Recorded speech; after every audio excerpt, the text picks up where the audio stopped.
வணக்கம். 8 மணி செய்திகளை வழங்குவதற்காக நான் ஷர்மிளா இன்ஃபான்சியா.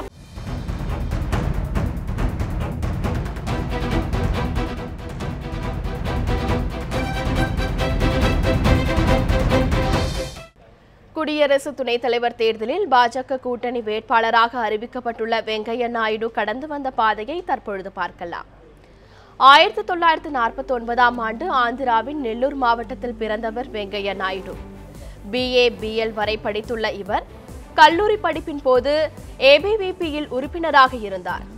1970களில் அவசர நிலை பிரகடனத்தின் போது கைது செய்யப்பட்டு சிறைவாசம் அனுபவித்தவர். 1977 முதல் 80 வரை ஜனதா கட்சியின் ஆந்திர மாநில இளைஞரணி தலைவராக பதவி வகித்தவர் வெங்கையா நாயுடு.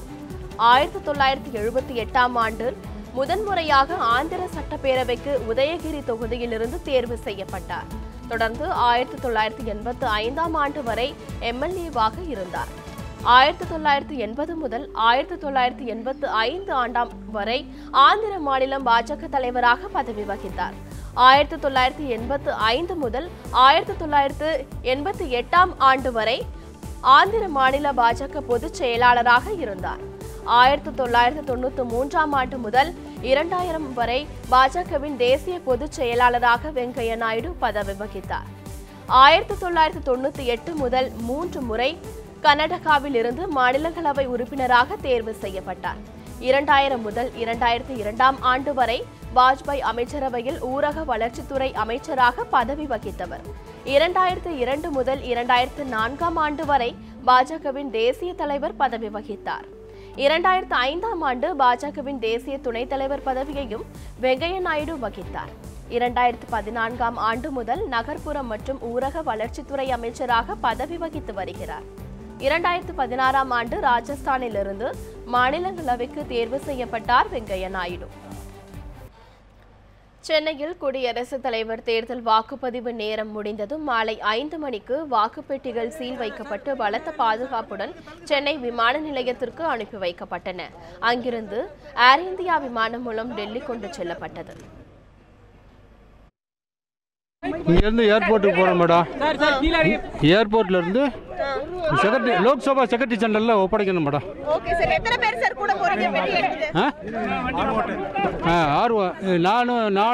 நானும் சுப்பிரமணியம் ஏஆர்ஓ 2 பேரும் ஒப்படைச்சிட்டு வந்துடுவோம். 232 பேர் வாக்களிச்சிருக்காங்க மேடம். புதுச்சேரியில் புதுச்சேரி சட்டமன்ற வளாகத்தில் இருக்கும் கமிட்டி ஹாலில் அமைக்கப்பட்டிருந்த வாக்குச்சாவடியில் முதலமைச்சர் நாராயணசாமி வாக்களித்தார். அதனைத் தொடர்ந்து காங்கிரஸ், NR காங்கிரஸ் மற்றும் திமுக சட்டமன்ற உறுப்பினர்கள் தங்கள் வாக்குகளை பதிவு செய்தனர். மொத்தம் 30 MLA-க்கள் தங்கள் வாக்குகளை பதிவு செய்தனர். நாடாளுமன்ற மக்களவை உறுப்பினர் ராதாகிருஷ்ணன், மாநிலங்களவை உறுப்பினர் கோகுலகிருஷ்ணன் இருவரும் டெல்லியிலேயே வாக்களித்தனர். வாக்குப்பதிவு முடிந்த பின்னர் சீலிடப்பட்ட வாக்குப்பெட்டி பலத்த பாதுகாப்புடன் ஸ்ட்ராங் ரூமில் வைக்கப்பட்டது. இன்று நள்ளிரவு வாக்குப்பெட்டி டெல்லியில் விமானத்தில் உதவி தேர்தல் அலுவலரும் பேரவை செயலாளருமான வின்சென்ட் ராயரால் கொண்டு செல்லப்படும். அதுவரை சட்டப்பேரவை வளாகம் பாதுகாப்பு வளையத்தில் வைக்கப்பட்டிருக்கும் என்பது குறிப்பிடத்தக்கது. குடியரசு துணைத் தலைவர் பதவிக்கு எதிர்க்கட்சிகள் சார்பில் போட்டியிடும் கோபாலகிருஷ்ண காந்திக்கு மனிதநேய ஜனநாயக கட்சி சட்டமன்ற உறுப்பினர் தமீமுன் அன்சாரி தெரிவித்துள்ளார். சென்னையில் செய்தியாளர்களிடம் பேசிய போது இதை அறிவித்த அவர், தர்மத்திற்கும் அதர்மத்திற்கும் இடையிலான போட்டியில் தர்மம் பக்கமே நிற்க விரும்புவதாகவும் அவர் கூறியுள்ளார். மதச்சார்பின்மை, சமூக நீதி, ஜனநாயகம் உள்ளிட்ட தத்துவங்களுக்காக காங்கிரஸ் கட்சி நிறுத்தியிருக்கக்கூடிய குடியரசுத் தலைவர் வேட்பாளரை நாங்கள் ஆதரித்தோம். அதுபோலவே துணை ஜனாதிபதிக்கான தேர்தலிலும் எங்களுடைய தார்மீக ஆதரவு அவருக்குத்தான். தமிழகத்தில் மருத்துவ மாணவர் சேர்க்கையில் 85% உள்ஒதுக்கீடு அரசாணை ரத்து செய்யப்பட்டதை எதிர்த்து தமிழக அரசு மேல்முறையீடு செய்துள்ளது. இது தொடர்பாக சிபிஎஸ்இ மாணவர்கள் தொடர்ந்த வழக்கில் தமிழக அரசின் அரசாணையை ரத்து செய்து சென்னை உயர்நீதிமன்றம் உத்தரவிட்டது. இதனையடுத்து தனி நீதிபதியின் உத்தரவை ரத்து செய்ய கோரி தமிழக அரசின் சார்பில் சென்னை உயர்நீதிமன்றத்தில் மனு தாக்கல் செய்யப்பட்டது.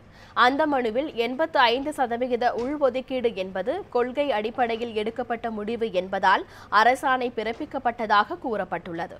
மேலும் அரசுக்கு உள்ள அதிகாரத்தை பயன்படுத்திதான் அரசாணை பிறப்பிக்கப்பட்டது என்றும் அரசின் கொள்கை முடிவுகளில் நீதிமன்றம் தலையிட முடியாது என்றும் அந்த மனுவில் தெரிவிக்கப்பட்டுள்ளது. தனி நீதிபதி உத்தரவை எதிர்த்து 2 நீதிபதிகள் கொண்ட அமர்வில் தமிழக அரசு மேல்முறையீடு செய்துள்ளது. இந்த மனு விரைவில் விசாரணைக்கு வரவுள்ளது.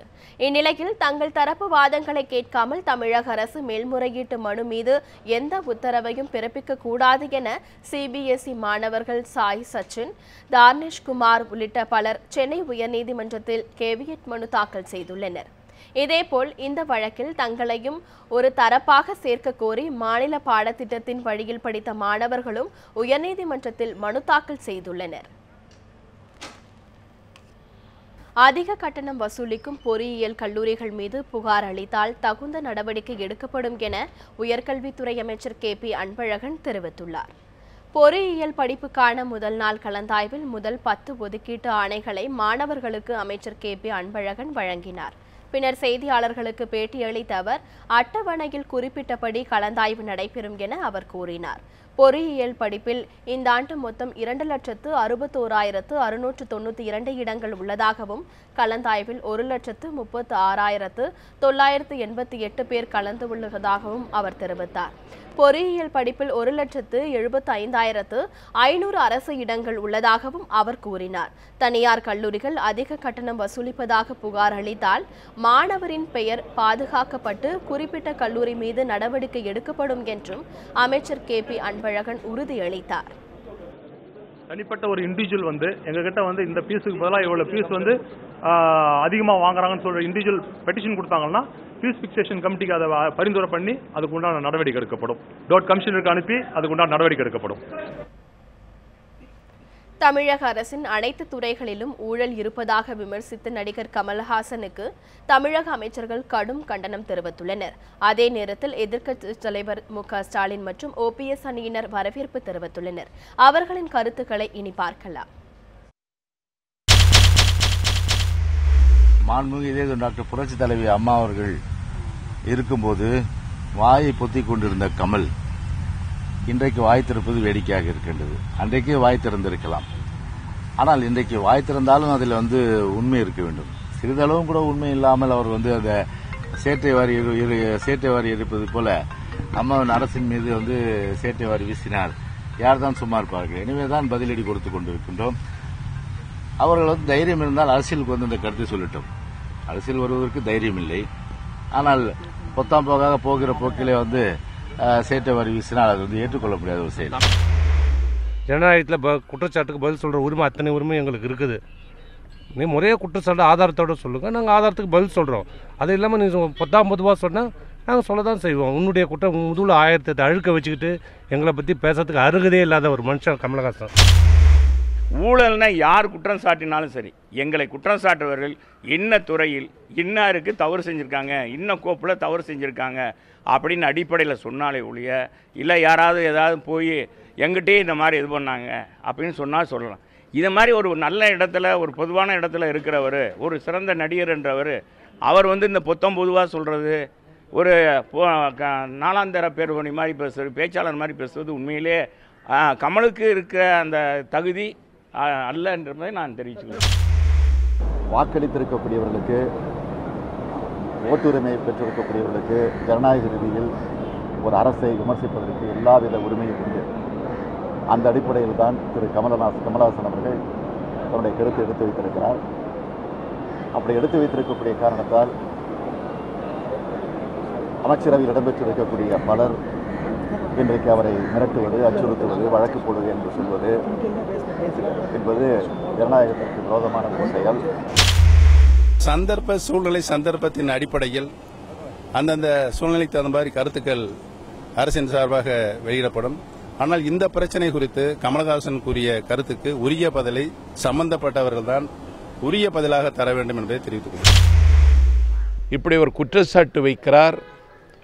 எந்த துறையில் யார் இதை செய்தார்கள் என்று ஆதாரத்தோடு சொன்னால் அதை விசாரிப்பதற்கு ஏதுவாக இருக்கும் என்ற எல்லைக்குள் நின்று அமைச்சர்கள் பதில் சொல்லியிருக்க வேண்டும்.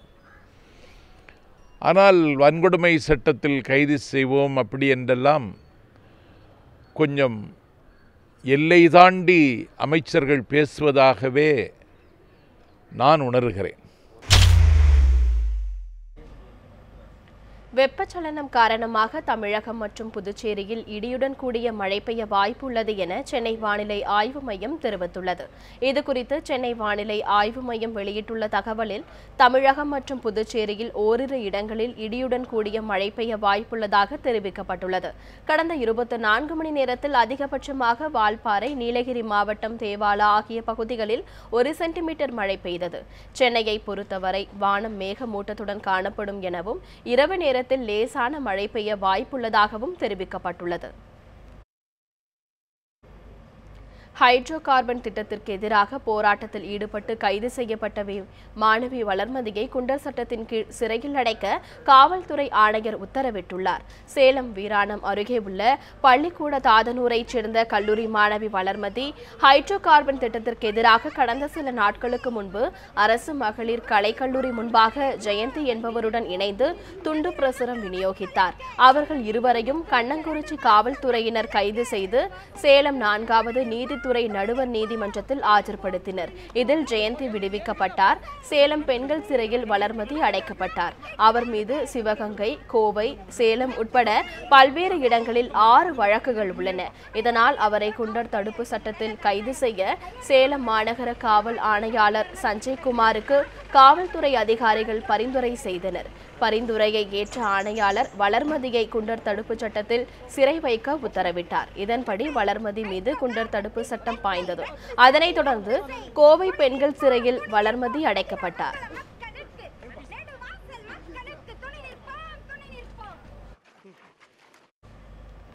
$2.5 கோடி கடனுக்காக அடமானம் வைக்கப்பட்ட சொத்துக்களை விற்க நடிகர் சரத்குமார் மற்றும் ராதிகா சரத்குமாருக்கு விதிக்கப்பட்ட தடையை சென்னை உயர்நீதிமன்றம் உறுதி செய்து உத்தரவிட்டுள்ளது. இது என்ன மாயம் படத்தின் தயாரிப்புக்காக ராடன்ஸ் என்ற நிறுவனத்திடம் இருந்து மேஜிக் ஃப்ரேம்ஸ் நிறுவனம் $1.5 கோடி கடன் வாங்கியிருந்தது. சென்னை மற்றும் நெல்லையில் உள்ள சொத்துக்களை அடமானமாக வைத்து மேலும் $1 கோடி மேஜிக் ஃப்ரேம்ஸ் நிறுவனம் கடனாக வாங்கியுள்ளது. மேஜிக் ஃப்ரேம்ஸ் நிறுவனத்தின் பங்குதாரர்களாக நடிகர் சரத்குமார் மற்றும் ராதிகா சரத்குமார் உள்ளனர். கடந்த 2014ஆம் ஆண்டு வாங்கப்பட்ட இந்த பணத்தை 2015ஆம் ஆண்டு மார்ச் மாதத்துக்குள் திருப்பி தருவதாக உத்தரவாதம் அளித்ததாக கூறப்படுகிறது. ஆனால் கூறியபடி பணத்தை திருப்பி தராததால் தங்களுக்கு தர வேண்டிய பணத்தை வட்டியுடன் சேர்த்து தர உத்தரவிடக் கோரியும் அடமானமாக வைத்த சொத்துக்களை விற்க தடை விதிக்க கோரியும் ராடன்ஸ் நிறுவனம் சென்னை உயர்நீதிமன்றத்தில் வழக்கு தொடர்ந்திருந்தது. இந்த வழக்கை விசாரித்த நீதிமன்றம் அடமான சொத்துக்களை விற்க தடை விதித்ததுடன் இது தொடர்பாக சரத்குமார் மற்றும் ராதிகா பதிலளிக்க உத்தரவிட்டது. அதன்படி அவர்கள் தாக்கல் செய்த மனுவில் இந்த வழக்கை ரத்து செய்யுமாறு கோரிக்கை விடுக்கப்பட்டது. இந்த மனுவை விசாரித்த நீதிமன்றம் அடமானம் வைத்த சொத்துக்களை விற்க விதிக்கப்பட்ட தடையை உறுதி செய்து உத்தரவிட்டு வழக்கை தள்ளுபடி செய்தது.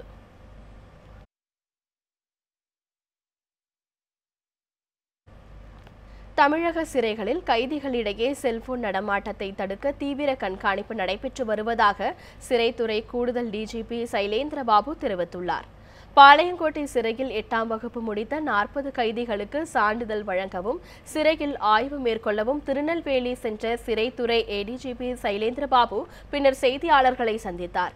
அப்போது பேசிய அவர் சிறைகளில் உள்ள கைதிகளின் தங்களின் சிறைவாச காலங்களில் சுயதொழில் திறனை வளர்த்துக் கொள்ளவும் அவர்களுக்கு விவசாயம், உணவு தயாரிப்பு என பல்வேறு தொழில்களில் பயிற்சி வழங்கப்படுவதாக அவர் தெரிவித்தார். தமிழக சிறைகளில் கைதிகள் மத்தியில் செல்போன், சிம் கார்டு உள்ளிட்ட இதர பொருட்கள் புழக்கத்தில் இருக்கின்றதா என்பதை கண்காணிக்க குழு அமைத்து தொடர் சோதனைகள் மேற்கொள்ளப்பட்டு வருவதாகவும் சைலேந்திரபாபு கூறினார். சேலத்தில் நடைபெற்ற சோதனையில் செல்போன் பயன்படுத்திய கைதிகள் 2 பேர் பிடிபட்டுள்ளதாகவும் அவர் தெரிவித்தார்.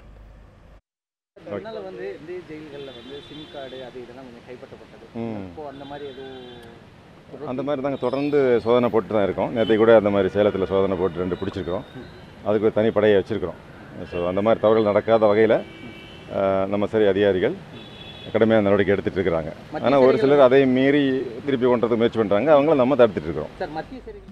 இத்துடன் 8 மணி செய்திகள் நிறைவடைகின்றன. அண்மை செய்திகளுக்கு இணைந்திருங்கள் நியூஸ் 7 தமிழுடன்.